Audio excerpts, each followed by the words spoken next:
Assalamualaikum dan sejahtera. Saya Raza binti Mariza, pelajar daripada IPG Kampus Tunku Ibrahim dan merupakan pelajar 3 PSMP Pendidikan Jasmani. Dan beberapa orang wakil daripada IPG saya akan membentangkan berkaitan Digital Learning Object Jabatan Pendidikan Jasmani IPG Kampus Tunku Ibrahim. Okey, di sini saya sertakan atau saya kenalkan beberapa lagi wakil pembentang daripada IPG saya, iaitu Nur Nabilah binti Fauzi, Nur Hairing Izri binti Harozi, Muhammad Adam bin Roslan dan juga Nur Dayanti Asri binti Mahfizul.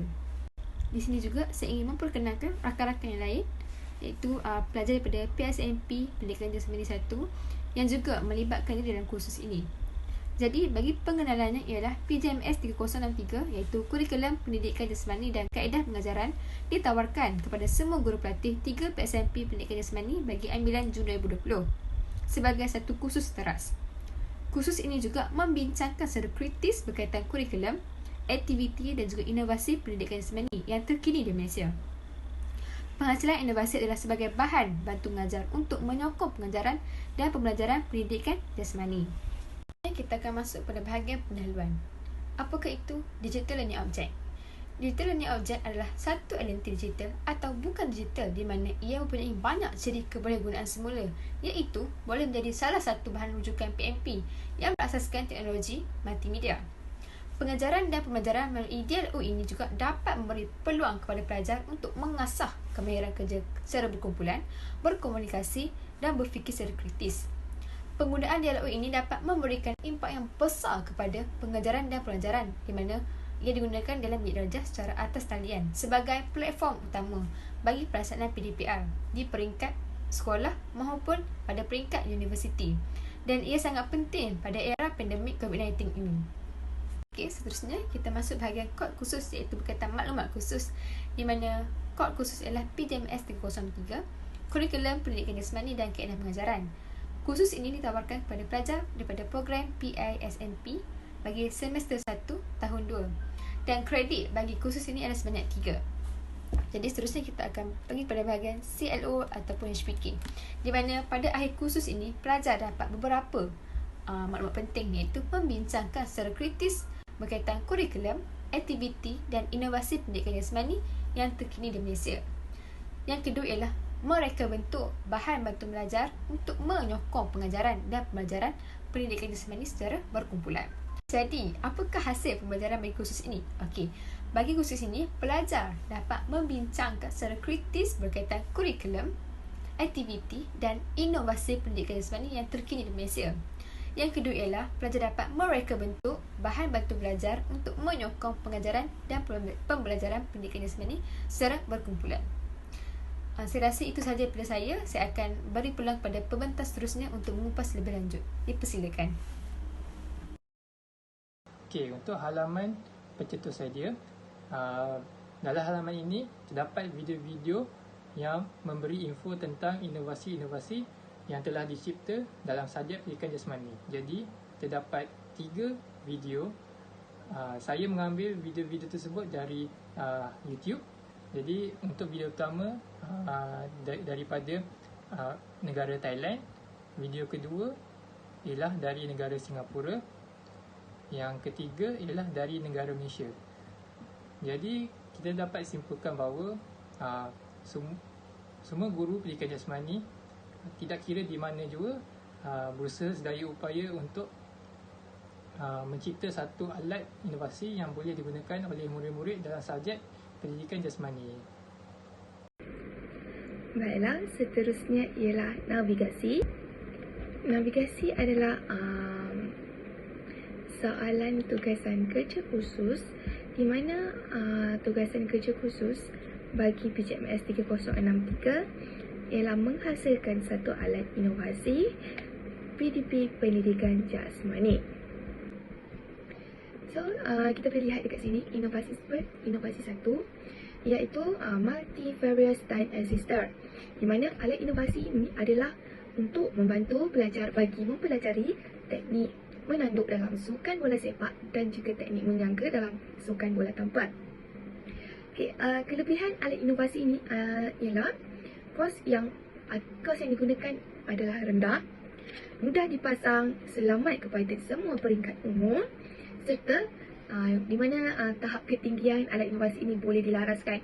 Kita boleh tengok video alat inovasi multivariate stand assistant.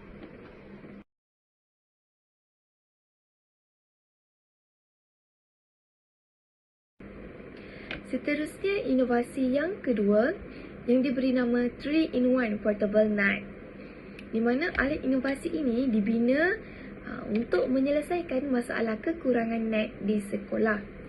Selain itu, kelebihan alat inovasi ini ialah di mana ketinggian jaring yang boleh dilaraskan, selamat digunakan bagi setiap peringkat umur, bersifat mudah dibawa dan juga sesuai untuk semua jenis sukan yang menggunakan jaring.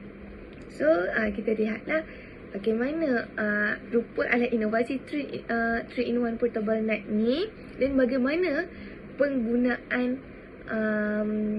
alat inovasi ini untuk sukan yang menggunakan jaring.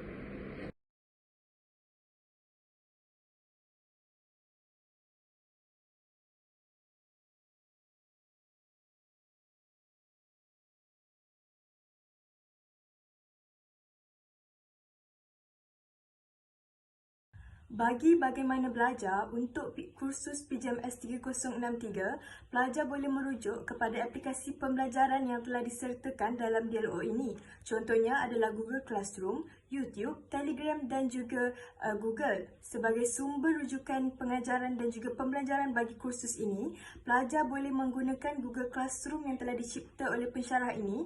Contohnya dengan klik pada link yang pertama untuk pergi kepada kumpulan Google Classroom bagi kelas mereka dan juga menggunakan link yang kedua bagi Google Classroom khusus untuk nota yang telah dikongsikan oleh para pensyarah.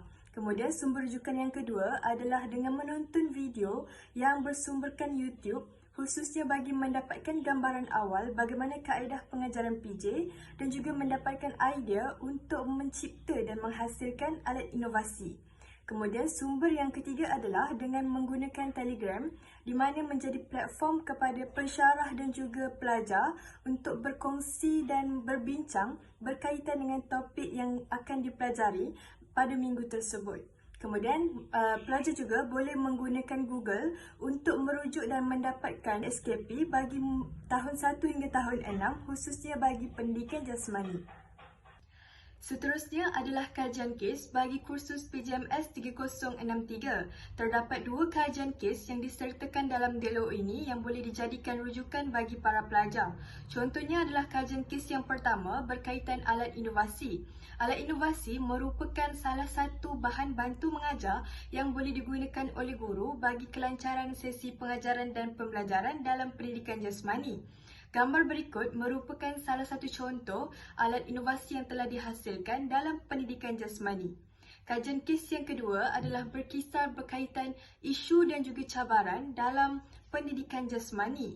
Berdasarkan rajah gambar yang telah diberikan dalam DLO ini, pelajar boleh menggunakan isu-isu tersebut sebagai isu perbincangan antara pensyarah dan juga pelajar. Pelajar juga boleh menggunakan pautan yang diberikan pada kedua-dua kajian kes ini untuk memberikan maklum balas ataupun pertanyaan kepada pensyarah mereka. Assalamualaikum warahmatullahi wabarakatuh. Nama saya Nur Dayanti Yasmin binti Mahfizul. Saya merupakan pembentang terakhir. Baiklah, kita akan pergi ke bahagian terakhir iaitu refleksi DLO bagi subjek PJMS 3063. Terdapat 10 topik di dalam subjek ini. Terdapat 2 jenis refleksi di dalam video iaitu satu refleksi daripada pensyarah iaitu Tuan Syed Kamal dan yang kedua adalah video refleksi daripada beberapa orang pelajar.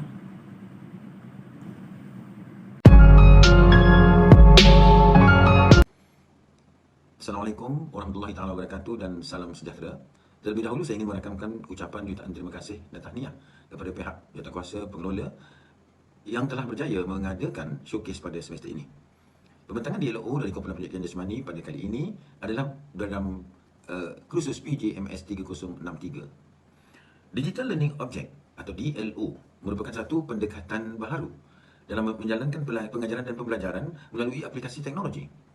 Para pelajar didedahkan dengan maklumat-maklumat penting yang ada di laman DLO. Mereka berjaya memanfaatkan seiring dengan kemajuan teknologi. Dunia digital kini memungkinkan kita berinteraksi dan menjalankan proses menimba ilmu tanpa batasan. Sehubungan itu sudah tentunya dan sudah semestinya kita tidak boleh ketinggalan dalam menggunakan teknologi seumpama ini.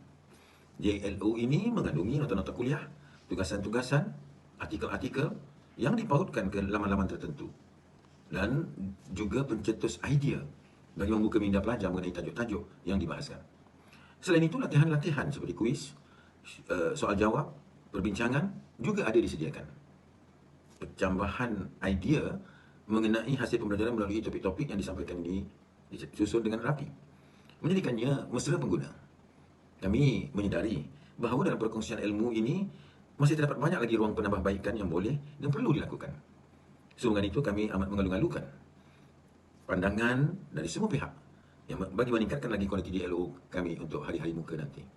Sekian dulu dari kami. Terima kasih. Assalamualaikum warahmatullahi wabarakatuh. Saya Nur Nabila binti Fauzi dari kelas 3 PSM BPJ 1. Pada hari ini, saya akan membuat satu refleksi bagi topik 1 dan 2 bagi kursus kurikulum pendidikan jasmani dan kaedah pengajaran. Bagi topik 1 iaitu sejarah dan perkembangan PJ, di mana PJ ini bermula pada zaman purba lagi. Seterusnya mula berkembang pada era Renaissance dan kemudian beralih pula kepada era moden dan sehingga kini iaitu di Malaysia. Di Malaysia pula terdapat dua iaitu sebelum merdeka dan selepas merdeka. Kemudian kita boleh lihatlah contohnya pada zaman purba iaitu pada tamadun purba Cina, gimnastik telah diwujudkan, contoh dia lah. Kemudian tamadun purba India pula yoga telah dicipta, di mana yoga ni merupakan penyatuan tubuh, akal dan roh. Kemudian tamadun Timur Tengah pula, kanak-kanak 6 tahun ni telah dilatih untuk memburu, berkuda, memanah dan merejam lembing. Objektifnya adalah untuk menyiapkan ketenteraan yang kuat serta memperluaskan empire. Baiklah, setelah pendidikan jasmani ni mula berkembang kepada era Renaissance, tiga pada era Renaissance ni iaitu humanisme, realisme dan moralisme. Ketiga-tiga ni merupakan perkembangan PJ pada abad ke-14 sehingga ke-17. Okey, humanisme ni adalah aspek yang melibatkan perkaitan dengan manusia iaitu keperluan, keinginan dan juga pengalaman. Moralisme pula berkisarkan tentang tindakan nilai intrinsik iaitu nilai dalaman. Contohnya kalau terdapat intrinsik yang buruk, akibatnya adalah kesan yang buruk lah, tindakan yang buruk. Realisme pula adalah ilmu perkaitan antara dunia fizikal dan pemikiran manusia. Kemudian dalam era Renaissance juga terdapat abad ke-19 di mana kita boleh lihat contohnya pada Jerman, Sweden dan Amerika Syarikat. Itu adalah contoh. Kenapa? Okey, abad ke-19 ni mula berkembang pada di benua Eropah, Jerman dan Sweden, iaitu memperkembangkan gimnastik dan juga diguna-pakaikan di peringkat antarabangsa. Contohnya kita boleh lihat Denmark. Denmark ni mewajibkan PJ di sekolah. PJ ni merupakan satu peranan politik di Rusia juga. Okey, kecergasan fizikal ni membantu untuk meningkatkan ketenteraan, produktiviti dan juga nasionalisme. Okey, baiklah, kita boleh lihat seterusnya pendidikan jasmani berkembang pesat lagi di Malaysia, iaitu kita boleh lihat perbezaan sebelum dan selepas. Sebelum merdeka, pendidikan jasmani ini merupakan satu sistem pendidikan berasaskan keperluan kaum. Contohnya kita boleh lihat 1924 ni baru penguasa pendidikan jasmani dilantik. Okey, seterusnya berkembang secara berperingkat lah sebelum kemerdekaan. Kemudian selepas merdeka, wujud satu sistem pendidikan kebangsaan berasaskan aspirasi nasional di Malaysia, iaitu 1966 wujudlah Sukatan Pelajaran PJ untuk kanak-kanak lelaki dan juga perempuan. Okey, maka bermulalah wujudlah IPG Ilmu Khas, kemudian MSSM ditubuhkan.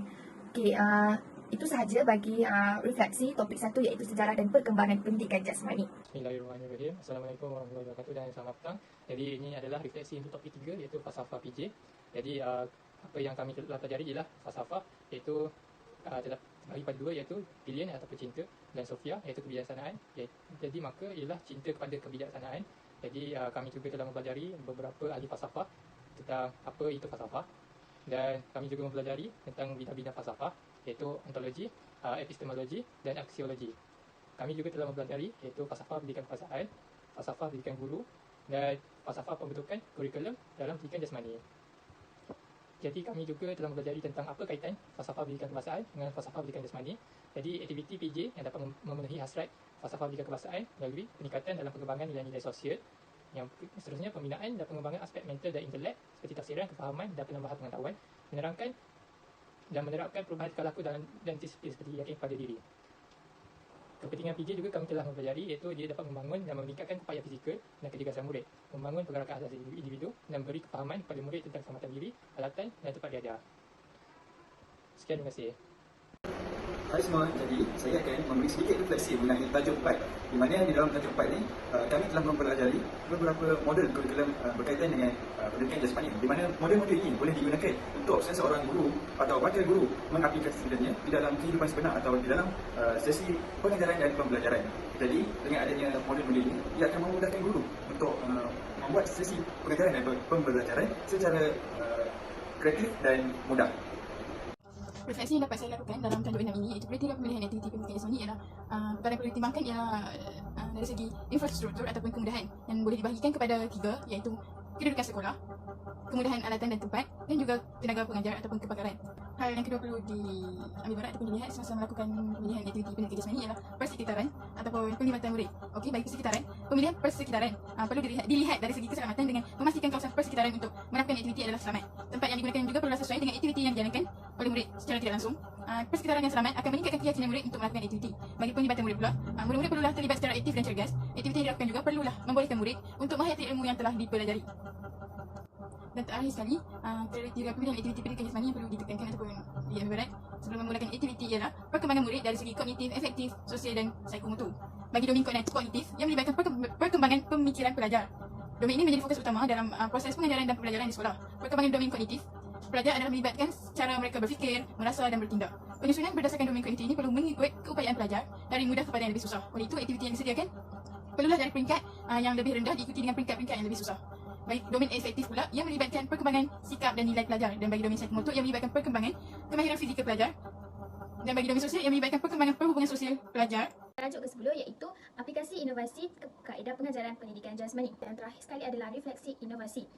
Hal ini dapat membantu kami untuk mencipta, mengolahkan kemahiran-kemahiran dengan menggunakan peralatan-peralatan yang dapat diguna pakai daripada kita semula. Ini juga dapat membuktikan bahawa pendidikan jasmani dapat dilakukan walaupun peralatan tidak mencukupi di sekolah. Inovasi yang kami cipta ini, antara inovasi-inovasi yang kami cipta ini dapat diguna pakai semasa kami di sekolah nanti, dan juga apabila kami tidak mempunyai keperluan-keperluan asas untuk melakukan pendidikan jasmani, murid-murid kami tidak akan ketinggalan untuk melakukan aktiviti ini juga. Juga inovasi juga dapat menaikkan minat murid untuk melakukan aktiviti-aktiviti sukan dengan sebab bahan-bahan dia yang mudah dan juga tidak selampau memberikan tekanan kepada murid. Okay, sekian daripada saya.